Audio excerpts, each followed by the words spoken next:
जब कोई स्टेट अपनी मूलभूत सुविधाओं के लिए तरस रहा हो, जो गरीबी में नंबर 1 हो, जहां की एजुकेशन सिर्फ बड़े बड़े प्राइवेट स्कूलों में सिमट गया हो, जहां का विकास सरकारी फाइलों में दम तोड़ रहा हो, जहां के नागरिक नौकरी, शिक्षा और स्वास्थ्य के लिए भी पलायन करता हो, जहां के न नेता सही हो न उनकी नीयत सही हो, जहां स्टूडेंटों की सही मांग के लिए भी लाठियां मारी जाती हो, इन सब चीजों से मिलकर जो बनता है वो है बिहार और यहाँ के नागरिकों की कहानी, the Bihar files. Bihar files की कहानी इतनी भी साधारण नहीं है जितनी आपको लग रही होगी। अगर आप छोटी सी बीमारियों को लेकर भी सरकारी अस्पताल में जाते हैं तो वहाँ आपको न सही क्वालिटी की दवा मिलेगी न डॉक्टर। बिहार के स्वास्थ्य मंत्रालय का हजारों करोड़ का बजट है। ये फंड रिलीज तो किए जाते हैं जनता के नाम पर, लेकिन जनता तक यह पहुँचती नहीं। गलती से भी अगर आपके साथ कोई क्राइम हो जाए और अगर आप इसकी शिकायत लिखवाने पुलिस स्टेशन चले गए तो आपको हजारों रुपए घूस देने पड़ेंगे अपनी FIR लिखवाने के लिए। न्याय की उम्मीद तो गलती से भी मत कीजिएगा।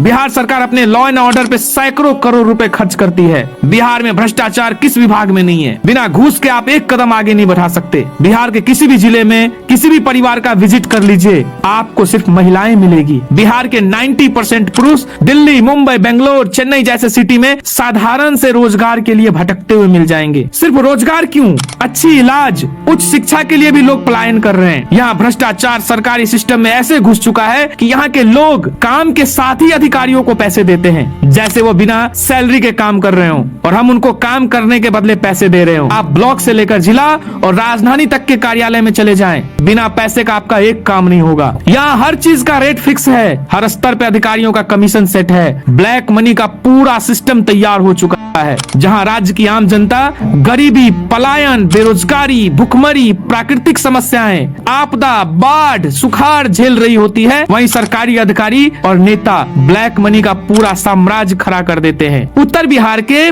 15 जिले तो लगभग 4 महीने तक भीषण बाढ़ की त्रासदी झेल रही होती है, कोई देखने वाला नहीं है। इसका स्थायी समाधान क्या है? यह समस्याएं पिछले 50 साल से चली आ रही है, लेकिन आज तक हमने इसका कोई स्थायी समाधान नहीं ढूंढा। समाज में जातिवाद जड़ तक पहुंच चुका है। सरकारी योजनाओं का बंटवारा हो या विकास का काम, हर चीज में बिना जाति देखे कोई काम नहीं होता। यहाँ की राजनीति ने समाज में इतनी बड़ी खाई पैदा कर दी है कि समाज अगले और पिछड़ों में बंटकर आपस में ही लड़ते मरती रहती है। पिछले 15 दिनों से पटना छात्रों के प्रदर्शन से सुर्खियों में है। छात्र के जायज मांग को लेकर भी सरकार इतनी निकृष्ट है कि स्टूडेंट की मांग सुनने के बजाय उन पर लाठियां भाजी जा रही है। आखिर यह सब कब तक चलता रहेगा? कब बदलेंगे हम? कब तोड़ेंगे इन जातिवादी बेड़ियों को? आखिर कब हम न्याय के साथ सुरक्षा की उम्मीद करेंगे? आज विकास की रफ्तार में बिहार कहीं पिछड़ सा गया है। जो भी बिहार के नागरिक ये वीडियो देख रहे हैं, आइए एक संकल्प लीजिए नए बिहार के निर्माण की। एक ऐसा बिहार जहाँ सभी के लिए समान अवसर हो, जहाँ न्याय के साथ सुरक्षा